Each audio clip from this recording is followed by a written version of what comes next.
Masama raw ang kutob ng oposisyon sa pinalutang na Noel o no elections ng mga kaalyado ni Pangulong Duterte sa Kongreso. Sabi ni Senator Kiko Pangilinan, bulong-bulungan sa Kongreso na kapag pumasa ang federalism, 10 taong walang gaganaping eleksyon sa lahat ng posisyon hanggang sa presidente.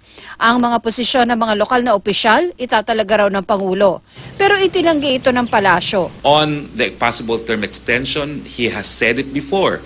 If we can amend the Constitution and provide for provisions that will minimize graft and corruption, he will even resign prior to the end of his term of office in 2022.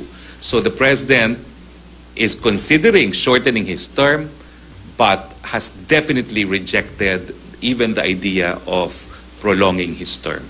Sinabi rin ni House Speaker Pantaleon Alvarez na 3 taon lang ang transition period at hindi 10 taon. So, yung no election scenario, pang 2019 lang po yun? Kung sasakali, Opo. no, na kailanganin. Pero hindi ko naman sinasabi na talagang mangyayari na yon.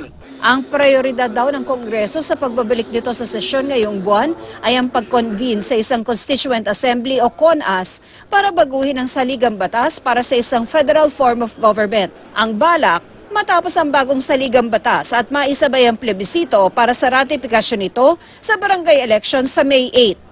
Pero hindi raw isang CONAS dapat ang magbalangkas ng bagong saligang batas ayon kay Congressman Ed Selagman. Tinawag niyang magiging virtual rubber stamp lamang ni Pangulong Duterte ang isang CONAS na pangangasiwaan ng mga mambabatas ng supermajority. At kung mangyayari raw ito, hindi raw mapagdedebatihan ng husto ang mga pagbabago. Dapat daw, sabi ni Lagman, isang constitutional convention ang buuhin kung saan ang mga delegado na mag-aaral at magbabago ng saligang batas ay binoto ng taong bayan. Mas magastos nga lang daw pero mas may integridad, anya. Sabi naman ni Alvarez, Kalimutan muna nila yung mga personal nila na interes, personal na ambisyon. Isipin lang muna yung kapakanan ng bayan kung ano yung mabuti sa tao.